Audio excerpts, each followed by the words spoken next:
اعوذ باللہ من الشیطان الرجیم بسم اللہ الرحمن الرحیم انما یستجیب الذین یسمعون والموتى یبعثهم اللہ ثم الیہ یرجعون۔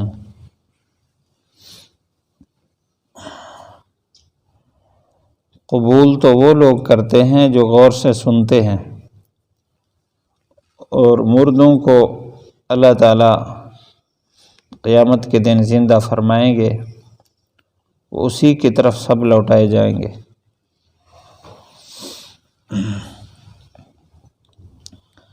حضور صلی اللہ علیہ وسلم کو تسلی کا مضمون چل رہا ہے۔ پچھلی آیت میں یہ بات فرمائی وَإِنْ كَانَ كَبُرَ عَلَيْكَ إِعْرَاضُهُمْ، کہ آپ دعوت دیتے ہیں اور منہ پھیرتے ہیں، ان کا منہ پھیرنا آپ پر بہت بوجھل ہے۔ آپ تو ان کے بارے میں اتنے حریص ہیں کہ زمین میں اگر سرنگ مل جائے تو اس میں چلے جائیں، آسمان میں سیڑھی مل جائے اس میں چلے جائیں، ان کے پاس ان کی مرضی کے مطابق نشانیاں لے آئیں، اس فکر سے شاید یہ اس نشانی سے ہدایت پر آ جائے۔ اب آگے اسی مضمون کو بیان فرمایا آپ صلی اللہ علیہ وسلم کو تسلی دیتے ہوئے، انما یستجیب الذین یسمعون، کہ بات وہ لوگ قبول کرتے ہیں جو سنتے ہیں۔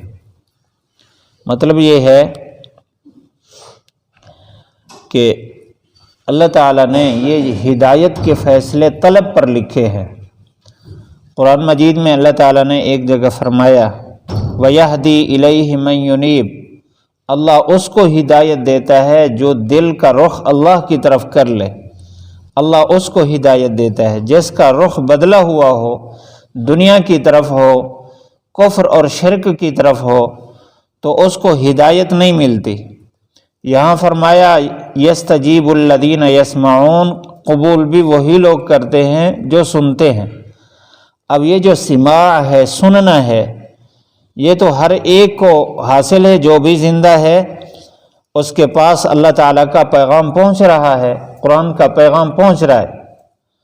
لیکن کتنے لوگ ہیں کہ ان کے کان میں بات جاتی ہے لیکن دل پر اثر نہیں کرتی، عمل ویسے کا ویسا ہے جس طرح پہلے تھا، سننے کے باوجود بھی تبدیلی نہیں آتی۔ تو اس کی وجہ یہ ہے کہ وہ طلب کی نیت سے نہیں سنتے، ان کے اندر طلب نہیں ہے۔ جس انسان کے اندر اللہ کی جتنی زیادہ طلب ہوگی، دین کی جتنی زیادہ طلب ہوگی، اس کو سنانا اتنا زیادہ فائدہ دیتا ہے۔ اور جس میں یہ بات نہ ہو، زبردستی کسی کو بٹھا کر 1 گھنٹہ 2 گھنٹہ بھی نصیحت کی جائے، اگر اس میں طلب نہیں ہے تو اس کو کوئی فائدہ نہیں ہوگا۔ البتہ سنانے والے کو ضرور فائدہ ہوتا ہے، اس کو اجر ملتا ہے۔ تو یہاں کیونکہ آپ صلی اللہ علیہ وسلم کو یہ ڈر تھا کہ یہ راستے پر کیوں نہیں آ رہے اتنے عرصہ سنانے کے باوجود، تو فرمایا یہ لوگ سنتے نہیں۔ صحابہ نے سنا تو اللہ تعالیٰ نے ان کو ہدایت کا اعلیٰ درجہ نصیب فرمایا۔ اور آگے فرمایا والموتى، یہاں ایک سبق بھی ہے، وہ اللہ تعالیٰ نے ایک دوسری جگہ بھی فرمایا کہ یہ جو نصیحت ہے اس آدمی کو فائدہ دیتی ہے جو کان لگاتا ہے، خاموش رہتا ہے اور دل کو متوجہ کرتا ہے۔ یہ 3 کام کرتا ہے تو اللہ تعالیٰ اس کو اس قرآن مجید کا خوب نفع عطا فرماتے ہیں۔ اور آگے فرمایا وَالْمَوْتَى يَبْعَثُهُمُ اللَّهُ، مردوں کو اللہ تعالیٰ قیامت کے دن زندہ فرمائے گا۔ مفسرین فرماتے ہیں کہ یہاں موتا سے مراد کفار ہیں، کفار کو مردوں سے تعبیر فرمایا۔ حدیث شریف میں آپ صلی اللہ علیہ وسلم نے اس کا مضمون بھی اس طرح بیان فرمایا ہے کہ الذین یذکرون اللہ مثل الذین یذکرون اللہ والذین لا یذکرون کمثل الحی والمیت، جو اللہ کو یاد کرتے ہیں ان کی مثال، جو اللہ کو یاد نہیں کرتے ان کی مثال زندہ اور مردہ کی ہے۔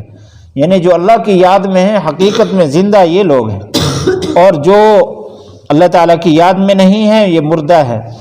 یہ تو ہے ایمان والوں کے بارے میں، اور جو کفر میں چلے گئے ہیں وہ مردگی کے انتہا کو پہنچے ہوئے ہیں، وہ تو صحیح راستے پر ہے نہیں۔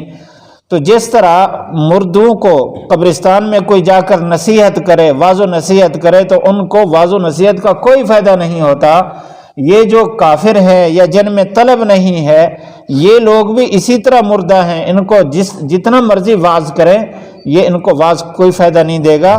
لیکن یہ بات یاد رکھیں، یبعثہم اللہ نے ضرور ان کو کھڑا کرنا ہے، قیامت کے دن اللہ تعالیٰ ان سے حساب لینے والا ہے۔ ثم الیہ یرجعون، اللہ تعالیٰ ان کو اٹھائے گا، پھر سارے کے سارے ایک میدان میں جمع ہوں گے، اللہ تعالیٰ پھر وہاں پوچھے گا۔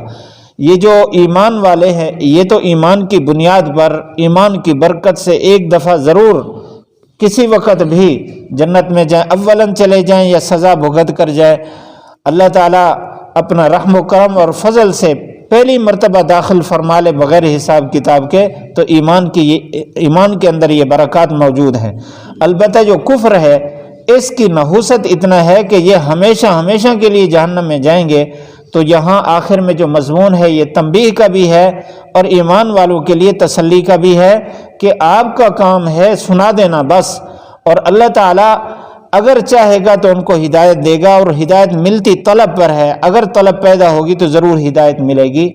اس آیت میں داعیوں کے لیے ایک بڑی تسلی کا مضمون ہے، وہ یہ ہے کہ انسان جب محنت کرتا ہے کسی چیز پر بھی تو بسا اوقات اپنا پھل نہیں دیکھتا، آگے ثمرات تھوڑے دیکھتا ہے کہ میں اتنی زیادہ محنت کر رہا ہوں اور آگے لوگ سننے والے بڑے کم ہیں، میری بات بہت کم فائدہ دے رہی ہے، تو اس کے لیے تسلی ہے کہ جو سنانے والا ہو اس کو ضرور فائدہ ہوتا ہے، اور باقی آگے جو سننے والے ہیں ان کی طلب پر فیصلے ہوتے ہیں۔